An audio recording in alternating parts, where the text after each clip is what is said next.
Hello everyone, welcome to Divya education. जैसा कि आप सभी को पता है कि हम लोग यहाँ पे अभी जो हमारे कुछ इंपॉर्टेंट आर्टिकल्स थे उनके बारे में चर्चा कर रहे थे, ठीक है। तो इसमें हम लोगों ने क्या किया है, अलग अलग करके पढ़ने की कोशिश की है, पढ़ाने की मीन्स, ताकि आपको अच्छे से समझ में आ जाए, ठीक है। क्योंकि हमारे संविधान में अभी आपको पता है कि प्रेजेंट टाइम में यदि बात करते हैं तो 460+ आर्टिकल हैं, जो कि एक साथ रटना बहुत मुश्किल काम है, ठीक है। इसलिए हम क्या किए हैं, अलग अलग करके जो थोड़ा थोड़ा मतलब उसको कैसे डिवाइड करके हम पढ़ सकते हैं कि हमारे सारे आर्टिकल्स भी कंप्लीट हो जाए और हमको बहुत भारी भी ना लगे, ठीक है।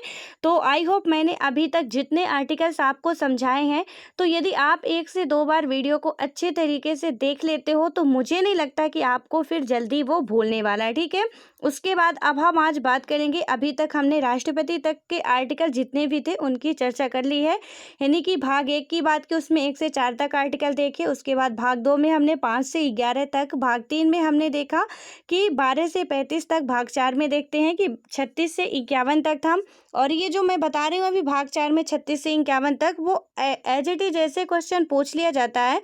सो प्लीज़ जो मैं बता रही हूँ उसको आप नोट जरूर कर लेना, क्योंकि ये पूछ लिया जाएगा कि भाग 4 में कितने से कितने अनुच्छेद तक की बात की गई है, तो आपको वहाँ पे लगाना पड़ता है, या नीति निर्देशक तत्वों में कितने से कितने अनुच्छेद तक की बात की गई है, तो वहाँ पे हमारा आता है कि 36 से 51, ठीक है। उसके बाद हम बात करते हैं राष्ट्रपति के बारे में, हमने देखा। उसके बाद आज हम बात करेंगे उपराष्ट्रपति, प्रधानमंत्री, संसद, ठीक है। तो इनमें कौन कौन से जो भी हमारे इंपॉर्टेंट आर्टिकल हैं, इनको आज हम जितने तीनों हैं ये इनको कवर करेंगे, ठीक है। सो यहाँ पे यदि हम बात करें राष्ट्रपति के बारे में, तो जो राष्ट्रपति के कुछ इंपॉर्टेंस अनुच्छेद थे, यानी कि हम बात करें पद, उनका पद का वर्णन किस में किया गया था, शक्ति एवं कार्य का वर्णन किस में किया गया था, महाभियोग का वर्णन किस में किया गया था। तो यहाँ पे आप लोगों के लिए एक क्वेश्चन है कि आप लोग बताओगे कि राष्ट्रपति का जो है महाभियोग किस आर्टिकल के तहत बात की गई थी, कि किसी भी राष्ट्रपति को हम क्या कर सकते हैं, महाभियोग के द्वारा हटाया जा सकता है, ठीक है। तो ये आप लोग प्लीज़ इसको बताने की कोशिश कीजिएगा, क्योंकि मैं बता चुकी हूँ। और एक बात क्लास स्टार्ट करने से पहले आपको बता दूँ कि आप में से शायद प्रिया जी का कमेंट था कि मुझे पॉलिटी का सिलेबस चाहिए, ठीक है। तो यदि आप यूपीएससी या स्टेट पीसीएस की तैयारी कर रहे हो, तो मैंने यूपीएससी का, हालांकि स्टेट पीसीएस का सिलेबस लगभग सेम होता है, उसमें थोड़ा बहुत डिफरेंस होता है। सो आप लोग थोड़ा सा उसको मैनेज कर लीजिएगा। लेकिन मैंने यूपीएससी का सिलेबस अच्छे तरीके से आईएएस पॉइंट में, आप में से आई थिंक ज़्यादा से ज़्यादा बच्चे जो आईएएस पॉइंट के हैं, ठीक है आप लोग, और जो भी नहीं है, और यदि आपको सिलेबस चाहिए तो मैं वहाँ पे अच्छे से पूरा डिटेल से समझाई हूँ, प्री का भी सिलेबस और मेंस का भी सिलेबस, ठीक है।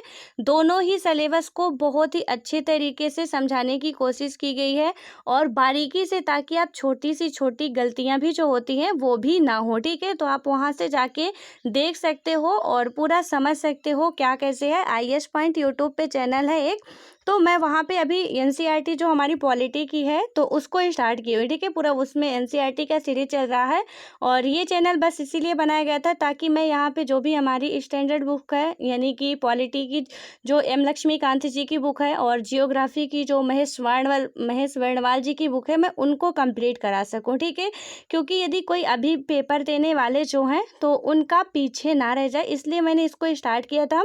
वहाँ पे पूरा हमारा सब कुछ सीरीज वाइज चल रहा है, तो आप लोग वहाँ से जाके प्री का और मेंस का दोनों का सिलेबस देख सकते हो। उसमें polity, history, GS paper first, second, fourth जितने भी हैं सब कुछ मैंने पूरा समझाया हुआ है। और उसके बाद ये भी वहाँ पे बताया गया है कि नोट्स कैसे बनाई जाती है, ठीक है। काफ़ी सारे बच्चों की प्रॉब्लम्स होती है कि नोट्स कैसे बनाएं, इसलिए वहाँ पे मैंने ये भी बताया है कि नोट्स कैसे बनाई जाती है, किसी भी नोट्स को हम कैसे बना सकते हैं, अपने एक प्रॉपर नोट्स कैसे तैयार कर सकते हैं, तो वो भी आप लोग कंप्लीट कर सकते हो, ठीक है। तो आप लोग में से जो भी नहीं ज्वाइन किए हो, आप लोग जाके यदि इंटरेस्टेड हो कि सिलेबस जानना है, आपको समझना है, कुछ समझ में नहीं आ रहा है, तो आप यूपीएससी का ही मैंने सिलेबस समझाया है, तो वहाँ जाके आप अच्छे तरीके से सिलेबस का एनालिसिस कर सकते हो, ठीक है। सो अब आई थिंक कि शायद आपको जिसको भी ना पता रहा हो आप लोग ज़रूर देख लीजिएगा। और प्रिया जी, आई थिंक कि आपकी भी प्रॉब्लम्स सॉल्व हो गई होगी, और यदि नहीं हुई होगी तो प्लीज़ आप लोग कमेंट कर सकते हो। हम लोग जो भी प्रॉब्लम्स होगी उसको सॉल्व करने की ज़रूर कोशिश करेंगे, ठीक है। अब यहाँ पे यदि हम बात करते हैं, अब आते हैं अपने पॉइंट पे। तो यहाँ पे बात करें हमारा जो उपराष्ट्रपति है, ठीक है, यानी वाइस प्रेसिडेंट है, तो इसमें बात की गई थी कि मतलब ये तो समझ में आ गया। एक बात आप समझ लो कि यानी संविधान में वर्णन है ये, यानी ये उपराष्ट्रपति जी का जो पद है एक संवैधानिक पद है, ठीक है। लेकिन यहीं पे यदि आपसे पूछा जाता है कि उप प्रधानमंत्री या उप मंत्री का जो पद होता है क्या वो संवैधानिक पद है, तो बिल्कुल नहीं, ठीक है, वो सांविधिक पद है, संवैधानिक पद नहीं है। हम लोगों ने अभी हाल फिलहाल में करंट अफेयर का जो वीडियो आता है उसमें सवाल भी किया था कि उप मुख्यमंत्री या उप प्रधानमंत्री का जो भी पद होता है वो संविधानिक नहीं होता है, यानी कि उसका संविधान में वर्णन नहीं है, जबकि उपराष्ट्रपति के पद का वर्णन संविधान में है। और किस अनुच्छेद के तहत है, तो आर्टिकल 63 के तहत उपराष्ट्रपति के पद का वर्णन किया गया है, यानी कि देश में एक उपराष्ट्रपति होंगे, ठीक है। और इनका जो भी कार्य वगैरह है वो हम लोग जब चैप्टर पढ़ेंगे तो उसमें समझेंगे पूरा अलग से। एक एक वीडियो में बनाऊंगी राष्ट्रपति, उपराष्ट्रपति, प्रधानमंत्री, इन सब में तब हम समझेंगे, ठीक है। तो यहाँ पे आप समझो इतना कि जो उपराष्ट्रपति के पद का वर्णन है वो आर्टिकल 63 में है। और जो इसके मतलब अनुच्छेद 64 की बात करें तो इसमें क्या कहा गया है कि राज्यसभा का सभापति, ठीक है, यहाँ पे उपराष्ट्रपति पद का वर्णन तो है, लेकिन ना तो वाइस प्रेसिडेंट को वाइस प्रेसिडेंट के रूप में कोई वेतन मिलता है, ना भत्ता मिलता है, उसको सब कुछ मिलता है राज्यसभा के सभापति के रूप में, ठीक है। और आप लोग यहाँ पे बताइएगा कि अभी प्रेजेंट टाइम में हमारे राज्यसभा के जो सभापति जी हैं, यानी कि बात करें तो उपराष्ट्रपति कौन है, ठीक है। क्योंकि आपको पता जैसे जैसे सरकारें चेंज होती जाती हैं हमारे राष्ट्रपति उपराष्ट्रपति भी चेंज होते रहते हैं। तो यहाँ पे आप लोग प्लीज़ बताने की कोशिश कीजिएगा कि अभी प्रेजेंट टाइम में हमारे उपराष्ट्रपति जी कौन है, ठीक है, यानी राज्यसभा के सभापति कौन है। और यहाँ पे पूरा यानी 64 में क्या बात की गई है कि राज्यसभा का सभापति उपराष्ट्रपति ही होगा, और उसी के तहत सभापति के रूप में ही सब कुछ वेतन भत्ता वगैरह मिलता है। उपराष्ट्रपति के पद का इनको कुछ भी प्रॉफिट नहीं मिलता, ठीक है। हाँ, ये है कि जब वो राष्ट्रपति किसी कारणवश वो या पद से हट जाते हैं या डेथ हो जाती है तो उनके स्थान पे जाके वो कार्यभार संभाल सकते हैं, ठीक है। उसके बाद हम बात करें प्रधानमंत्री उपराष्ट्रपति में हमने देखा 2 आर्टिकल 63 और 64, ठीक है।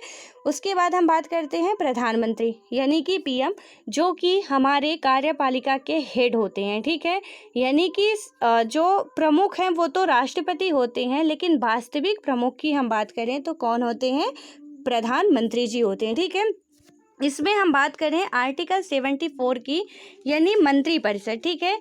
तो आर्टिकल 74 में क्या बात कही गई थी कि हमारे देश में क्या होगा कि इसके तहत राष्ट्रपति को सहायता एवं सलाह देने के लिए एक मंत्रिपरिषद होगी, ठीक है। इस मंत्रिपरिषद का अध्यक्ष प्रधानमंत्री होगा, और प्रधानमंत्री मुख्यतः 3 प्रकार के होते, जो मंत्री होते हैं वो मुख्यतः क्या होते हैं, 3 प्रकार के होते हैं। ये मंत्रिपरिषद में ही हम बात कर रहे हैं, ठीक है, यानी कैबिनेट मंत्री हो गए, राज्य मंत्री हो गए और उप मंत्री होते हैं।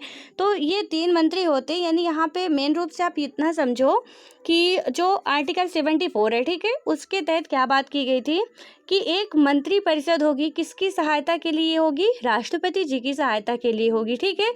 और इसका हेड कौन होगा, प्रमुख कौन होगा, तो प्रधानमंत्री मंत्री परिषद का हेड होगा। ये किस में बात कही गई थी, आर्टिकल 74 में बात कही गई थी, ठीक है। उसके बाद हम बात करते हैं 75 की। 75 में कहा गया था प्रधानमंत्री, हमारे देश में एक प्रधानमंत्री होगा, ठीक है। तो अभी आपको पता है बहुत ही फेमस हमारे देश के लीडर हैं जो कि हैं पीएम नरेंद्र मोदी जी हैं, ठीक है। तो ये बहुत ही मतलब अभी आपको बात करें तो इनके जो फॉलोवर्स की संख्या ट्विटर में भी तो यानी काफ़ी फेमस ये हैं, और काफ़ी देश विदेश हर जगह पसंद किए जाने वालों की बात करें तो तीसरे नंबर पे आ चुके हैं, ठीक है। काफ़ी हम लोगों के लिए ये प्राउड की बात है कि हमारे देश का नेता इतना अच्छा है, ठीक है।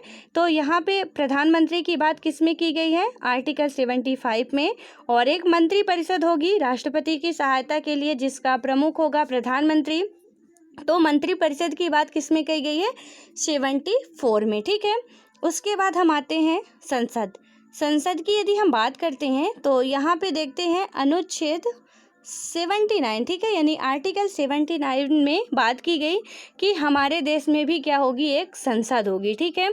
उसके बाद हम बात करें आर्टिकल 80 में क्या कहा गया, राज्यसभा, और 81 में क्या कहा गया, लोकसभा, ठीक है। आपको पता है कि संसद के जो हमारे मुख्य रूप से अंग होते हैं वो 3 ही होते हैं, राष्ट्रपति, राज्यसभा और लोकसभा, ठीक है। तो यहाँ पे 79 में संसद हो गया, 80 में राज्यसभा हो गया, 81 में लोकसभा हो गया, ठीक है। ये तीनों ही आपको रट गए, यानी 79 में संसद, 80 में राज्यसभा, राज्यसभा को हम उच्च सदन बोलते हैं, ठीक है। ये कभी भंग नहीं होती है, आप ये याद रखना। क्वेश्चन काफ़ी बार पूछा जाता है कि राज्यसभा कितने सालों में भंग कर दी जाती है। जैसे आपको पता है कि लोकसभा हमारी क्या होती है कि हर 5 साल बाद ये भंग कर दी जाती है, ठीक है। लेकिन राज्यसभा कभी भंग नहीं होती है, ठीक है। और राज्यसभा को ही हम क्या कहते हैं, उच्च सदन कहते हैं, और जो लोकसभा होती है उसे निम्न सदन कहा जाता है। तो यहाँ पे क्या होगा, आर्टिकल 79 में संसद हो गया। अनुच्छेद 80 जो है, यानी आर्टिकल 80 की बात करें तो राज्यसभा हो गया, यानी उच्च सदन, ठीक है, ऊपर है, ठीक है। यानी आप समझ गए कि 81 बाद में आएगा, पहले 80 आएगा। तो राज्यसभा हमारी क्या हो गई, संसद सबसे हेड है, 79 में है, ठीक है। अनुच्छेद 80 में क्या है, राज्यसभा। अनुच्छेद 81 में क्या है, लोकसभा, ठीक है। उसके बाद हमारा आता है अनुच्छेद 100, जिसमें बात की गई है अध्यक्ष निर्णायक मत, ठीक है। जो भी हमारे संसद का अध्यक्ष होगा, यहाँ पे हम संसद की बात कर रहे हैं, तो आर्टिकल 100 में बात की गई है कि जो अध्यक्ष होगा उसका क्या काम होगा, निर्णायक मत देने की, ठीक है। यानी कि जब भी कोई, आपको पता है जो स्पीकर होते हैं, ठीक है, तो वो वहाँ पे जब राज्यसभा लोकसभा की बहस चल रही होती है तो वो कोई मत नहीं देते हैं, लेकिन जब कहीं पे क्या हो जाता है, मतलब ड्रा हो जाता है, जैसे मैच होता है ना, ड्रा हो जाता है कि अब किसको जिताया जाए, ठीक है, दोनों की इक्वल इक्वल नंबर आ गए, अब क्या किया जाए, उस टाइम पे क्या कर सकता है, अध्यक्ष जो होता है, यानी स्पीकर जो होता है लोकसभा या राज्यसभा का, वो क्या करता है कि अपना निर्णायक मत दे सकता है। ये किस में बात की गई है, आर्टिकल 100 में। उसके बाद हम बात करें तो अनुच्छेद 105, ठीक है, यानी कि संसद का विशेषाधिकार जो है, अनुच्छेद 105 में बात की गई है कि संसद का क्या होगा, विशेषाधिकार है, ठीक है। 108 की हम बात करें तो संयुक्त अधिवेशन राष्ट्रपति, ठीक है, यानी कि 108, ठीक है, 108 आपको ये एम्बुलेंस का नंबर है, ठीक है, सार्वजनिक नंबर है, यानी कि आप यहाँ से याद रख सकते हो कि जब को इमरजेंसी नंबर है, ठीक है। तो यहाँ पे 108 नंबर से आप ये याद रखना, बस मैं याद करने के लिए बता रही हूँ, और ये आपके नॉलेज के लिए भी इम्पॉर्टेंट है कि एम्बुलेंस का जो नंबर होता है 108 ही होता है। जो पुलिस का नंबर होता है आप 100 डायल करते हो सकता है कि अलग अलग राज्यों के लिए अलग अलग हो, बट आई थिंक कि एक ही होना चाहिए, ठीक है। तो एमपी की मैं बात कर रही हूँ, इसमें एम्बुलेंस का जो नंबर होता है 108 है, ठीक है।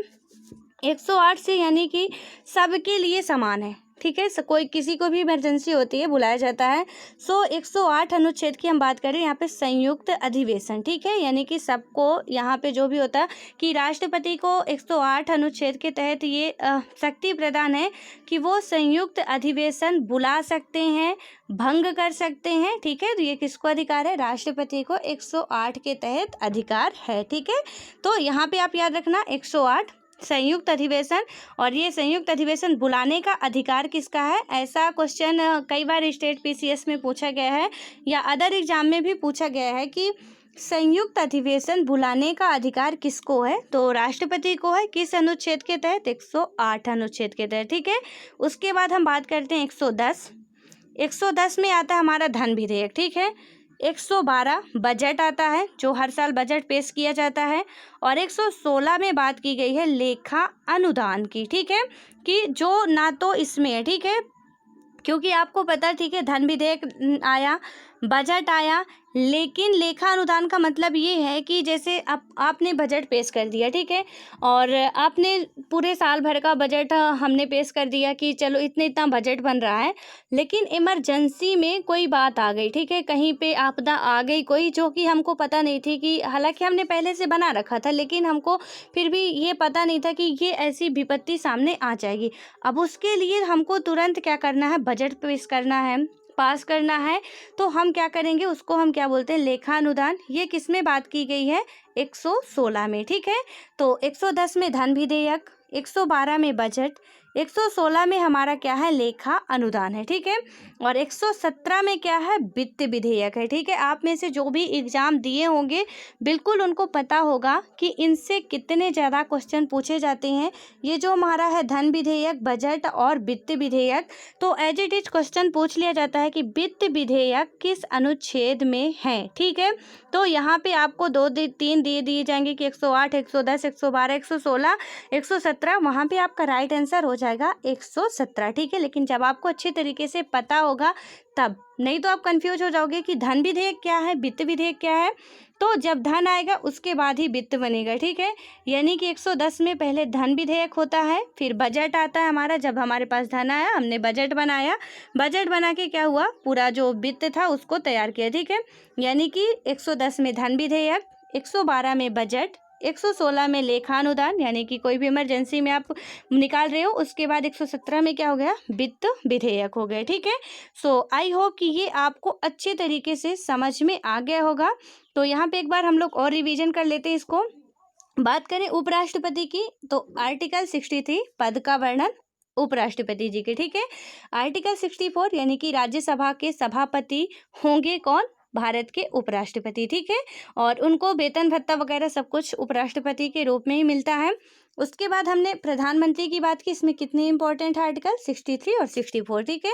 उसके बाद प्रधानमंत्री में आते हैं 74, 75, यानी 75 में प्रधानमंत्री का वर्णन किया गया था, 74 में मंत्रिपरिषद का, जिसका हेड कौन होगा, प्रधानमंत्री होगा। ये मंत्रिपरिषद किसके लिए बनाई जाती है, तो राष्ट्रपति की सहायता के लिए बनाई जाती है। और इसमें 3 मंत्री मेन रूप से होते हैं, कैबिनेट मंत्री हो गए, राज्य मंत्री हो गए और उप मंत्री होते हैं, ठीक है। उसके बाद हम बात करें संसद की, संसद के अंतर्गत कितने से कितने तक अनुच्छेद की बात की गई है, 79 से 117 तक, ठीक है। तो यहाँ पे हमारा आर्टिकल 79 की संसद एक हमारे देश में होगा, आर्टिकल 80 में राज्यसभा, आर्टिकल 81 में लोकसभा, 100 में अध्यक्ष निर्णायक मत और 105 में संसद का विशेषाधिकार, 108 में संयुक्त अधिवेशन राष्ट्रपति बुला सकता है, ठीक है। उसके बाद 110 में धन विधेयक, 112 में बजट, 116 में लेखानुदान और 117 में वित्त विधेयक, ठीक है। तो ये रहे आज के जितने भी इम्पोर्टेंट हमारे आर्टिकल्स थे, जो कि बहुत इंपॉर्टेंट है और इसको बिल्कुल भी भूलना नहीं है, ठीक है।